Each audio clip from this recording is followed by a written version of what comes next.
जब छोटी जगहों के बच्चे बड़े सपने देखते हैं तो उन्हें साकार करना आसान नहीं होता। एक सफल जिंदगी के लिए उन्हें ज्यादा कोशिश करनी होती है, क्योंकि सफलता पाने के लिए उनके पास जरूरी संसाधन भी नहीं होते। कोशिश करने वालों की कभी हार नहीं होती। गरीबी के बावजूद पास की यूपीएससी की परीक्षा, आईएएस अधिकारी हिमांशु गुप्ता की कहानी। जब छोटी जगहों के बच्चे बड़े सपने देखते हैं तो उन्हें साकार करना आसान नहीं होता। एक सफल जिंदगी के लिए उन्हें ज्यादा कोशिश करनी होती है, क्योंकि सफलता पाने के लिए उनके पास जरूरी संसाधन भी नहीं होते। यूपी में बरेली के एक छोटे से गांव सिरौली के हिमांशु, आईएएस हिमांशु गुप्ता, भी जब टीवी पर बड़े और सफल लोगों की जीवन शैली देखते थे तो उससे बहुत आकर्षित होते थे। वो भी चाहते थे कि एक दिन वो खुद ऐसी जिंदगी का हिस्सा बन पाएं। पर सच्चाई की जमीन बहुत सख्त होती है, इस पर गिरकर बड़े बड़े सपने टूट जाते हैं। इसके बावजूद दिहाड़ी कमाने वाले के इस बेटे ने अपने सपनों को टूटने नहीं दिया, बल्कि उन्हें बहुत प्यार से बुना। आखिरकार अपने पिता के साथ टी स्टॉल पर चाय बेचने वाला यह लड़का यूपीएससी की परीक्षा पास करके बन ही गया आईएएस ऑफिसर। हिमांशु का बचपन आम बच्चों जैसा नहीं था।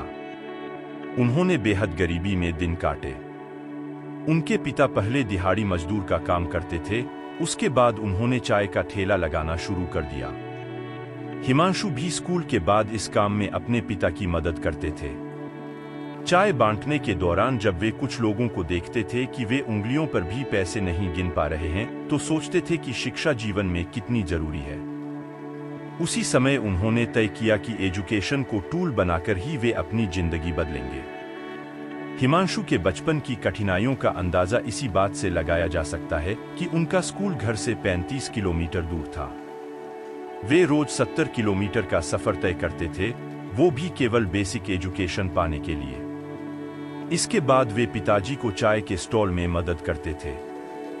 ऐसे में आप खुद ही अंदाजा लगा सकते हैं कि उनको पढ़ाई के लिए कितना वक्त मिलता था। लेकिन हिमांशु दिमाग के तेज थे, वे चीजें जल्दी सीखते थे और उन्हें पढ़ाई में दूसरे स्टूडेंट्स की तुलना में कम समय लगता था। ऐसे ही हिमांशु ने क्लास 12 तक की शिक्षा ली। हिमांशु के पिता ने बाद में जनरल स्टोर की दुकान खोल ली, जो आज भी है। क्लास 12 के बाद पहली बार किसी मेट्रो सिटी में रखा कदम हिमांशु एक साक्षात्कार में पुराने दिन याद करते हुए बताते हैं कि क्लास 12 के बाद जब वे दिल्ली के हिंदू कॉलेज पहुंचे तो वह पहला मौका था जब उन्होंने किसी मेट्रो सिटी में कदम रखा था। अपने पिता के फोन में इंडिया के अच्छे इंस्टीट्यूट खोजते वक्त उन्होंने दिल्ली यूनिवर्सिटी के बारे में पढ़ा। किस्मत से उनके अंक अच्छे थे और उन्हें एडमिशन मिल गया। यहाँ आने के बाद से आगे की पढ़ाई करने तक पैसों की समस्या हल करने के लिए हिमांशु ने पढ़ाई के साथ ही बहुत से और काम किए। उन्होंने ट्यूशन पढ़ाए, पेड ब्लॉग्स लिखे और जहां जहां संभव हुआ स्कॉलरशिप्स हासिल की। ऐसे उनकी शिक्षा पूरी हुई। ग्रेजुएशन के बाद उन्होंने एमएससी करी और हिमांशु की काबिलियत का पता यहीं से चलता है कि उन्होंने इस दौरान पूरे 3 बार यूजीसी नेट की परीक्षा पास की। यही नहीं, गेट परीक्षा में भी सिंगल डिजिट रैंक लाए और अपने कॉलेज में टॉप भी किया। इस सब से हिमांशु का आत्मविश्वास काफी बढ़ गया और उन्हें लगने लगा कि वे इससे भी बड़ा कुछ हासिल करने की क्षमता रखते हैं। इस बीच उनके पास विदेश जाकर पीएचडी करने के मौके भी आए, पर उन्होंने अपने देश और खासतौर पर अपने माँ बाप के पास रहना चुना, जिन्होंने इतनी मेहनत से उन्हें पढ़ाया था। यही वो मौका भी था जब हिमांशु ने बड़ी गंभीरता से सिविल सर्विसेज के बारे में सोचना शुरू किया। हिमांशु ने बिना कोचिंग के यूपीएससी की तैयारी की। उनके कोचिंग न कर पाने के 2 कारण थे। एक तो पैसा और दूसरा हमेशा सेल्फ स्टडी करने के कारण केवल सेल्फ स्टडी पर ही भरोसा। जीजान से तैयारी करके हिमांशु ने परीक्षा दी, पर पहले प्रयास में वो बुरी तरह फेल हो गए। उनके लिए यह स्थिति इसलिए भी बहुत खराब थी क्योंकि उन्हें अपने और परिवार के लिए पैसों की बहुत जरूरत थी। हिमांशु ने जेआरएफ लिया और एमफिल करने लगे। इस फैसले से पैसे तो आ गए, पर सिविल सर्विस और रिसर्च के बीच वक्त मैनेज करना बड़ा मुश्किल था। साल 2019 मार्च में उन्होंने इधर अपनी थीसिस पूरा किया और 1 महीने बाद अप्रैल 2019 में उनका सिविल सर्विसेज का रिजल्ट आ गया। हिमांशु चयनित हो गए। साल 2018 की परीक्षा, जिसका रिजल्ट 2019 में आया, में उनकी 304 रैंक आई। हिमांशु और उनके परिवार की खुशी का कोई ठिकाना नहीं रहा। अपने अनुभव से हिमांशु कहते हैं कि इस बात से कोई फर्क नहीं पड़ता कि आप छोटी जगह से हैं, छोटे स्कूल से पढ़े हैं या आपके माँ बाप की माली हालत क्या है। अगर आपके सपने बड़े हैं तो आप जिंदगी में कहीं भी पहुंच सकते हैं। आपकी जॉब आपको एक से दूसरे कैरियर में ले जाएगी, पर आपके सपने आपको कहीं भी ले जा सकते हैं। इसलिए सपने देखें, मेहनत करें और खुद पर विश्वास रखें, क्योंकि सपने वाकई सच होते हैं। इस रिक्शे वाले ने बेटे को बनाया था आईएएस, दामाद ढूंढ कर लाया था आईपीएस बहू। 6 वर्ष पहले वाराणसी। रिक्शे वाले ने लंबे संघर्ष के बाद अपने बेटे को आईएएस बना पाने में सफलता हासिल की। गरीबी का आलम ऐसा था कि दोनों सूखी रोटी खाकर रातें काटते थे। बेटा 2007 बैच के आईएएस अफसर है।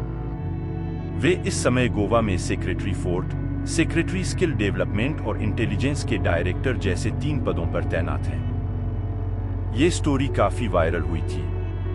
ईयरएंडर 2017 सीरीज के तहत आपको रिक्शा चालक और उसके बेटे की इंस्पायरिंग स्टोरी बता रहा है। सूखी रोटी खाकर कटती थीं रातें। काशी में रिक्शा चलाने नारायण जायसवाल ने लंबे संघर्ष के बाद अपने बेटे को आईएएस बनाया था। यही नहीं, उनके बेटे की शादी एक आईपीएस अफसर से हुई है। बेटा भी गोवा में पोस्टेड है। नारायण बताते हैं, मेरी 3 बेटियां निर्मला, ममता, गीता और एक बेटा है। अलीपुरा में हम किराए के मकान में रहते थे। मेरे पास 35 रिक्शे थे जिन्हें किराए पर चलवाता था। सब ठीक चल रहा था। इसी बीच पत्नी इंदु को ब्रेन हेमरेज हो गया, जिसके इलाज में काफी पैसे खर्च हो गए। 20 से ज्यादा रिक्शे बेचने पड़े, लेकिन वो नहीं बची। तब गोविंद सातत में था। गरीबी का आलम ऐसा था कि मेरे परिवार को दोनों टाइम सूखी रोटी खाकर रातें काटना पड़ती थी।